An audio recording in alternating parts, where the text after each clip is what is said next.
Hillary Clinton's solid lead is pretty much gone. The latest polling average from Real Clear Politics does have her ahead, but inside the margin of error. So what happened? Clinton's opponent, Donald Trump, has managed to offend some key constituencies in the course of his campaign: Latino voters, women voters, African-American voters. So why aren't those groups surging to Clinton's side? We're joined by Doug Thornell. He's senior advisor to the Democratic National Committee. Nice to have you with us. Great to be here. Are you worried?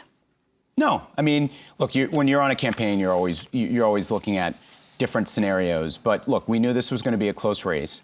I think there are a couple things you got to look at in terms of the pathways each candidate has. Right now, Secretary Clinton has an advantage in terms of the pathways she has to reaching 270 electoral votes.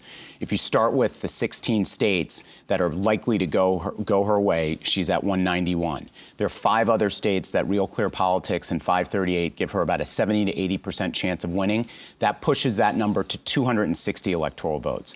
Then there are 7 remaining battleground states where Donald Trump would have to basically win 6 out of 7 to win the presidency. But look, we're not taking anything for granted. We know this was going to get close. I think actually in the last week that momentum has shifted back to Secretary Clinton. Donald Trump was, brought back the birther lie last week. He's been under fire for this sham foundation. And as you know, I always jump in and I'll ask you to talk about your candidate, and we'll not talk about Donald Trump I'm for happy the moment. to talk about her. So let's talk about some of the polls, because if you look at the enthusiasm number, to me that looks very problematic, right? Enthusiasm is the thing that drives people to the poll. A CNN ORC poll said, if you add up the people who say they're extremely enthusiastic and very enthusiastic, that's 46%. I think by the time you're getting to the somewhat enthusiastic, not too much, and not at all, those people are actually not enthusiastic. So you have really only 46% of people polled say they're enthusiastic about this election. That's problematic for her, isn't it? Well, it's something that we're looking at, and we're doing everything we can to motivate and excite folks. You know, this week, Secretary Clinton made a big pitch to millennials. It actually started last week. She rolled out initiatives for Americans with disabilities. The Clinton campaign launched new ads targeting Hispanic Americans and African Americans.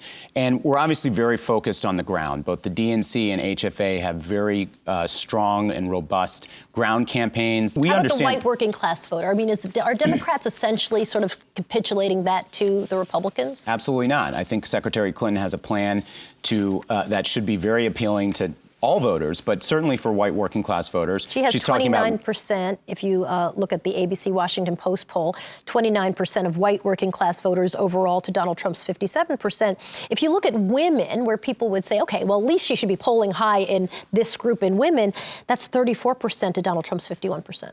For white working class women. Yeah. Overall, women, though, Secretary Clinton's doing extremely well with. She's doing extremely well with African Americans. Donald Trump is actually polling below Mitt Romney with Hispanic Americans. But as to your first point, I think it's very important to look at the 2 economic proposals that are on the table.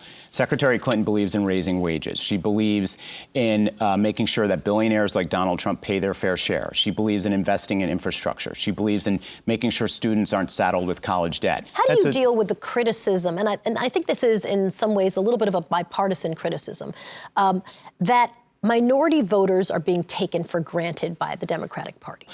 There are a lot of things in the platform that we passed in Philadelphia that I think are extremely popular to people of color, and we're very pleased with that. It's a very progressive platform. We're campaigning on it.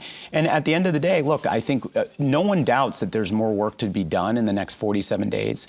But we're very excited to get moving, finish this off, because I think that the stakes are extremely high for African Americans and for Hispanics. You're outspending Donald Trump's campaign 5-1, and I fully recognize that he gets a lot of free TV time. That's correct. That Hillary Clinton does not get. Mm-hmm. But I think there are people who say, well, for all that money, where are the results? The poll numbers, as we started coming in, are very tight within the margin of error.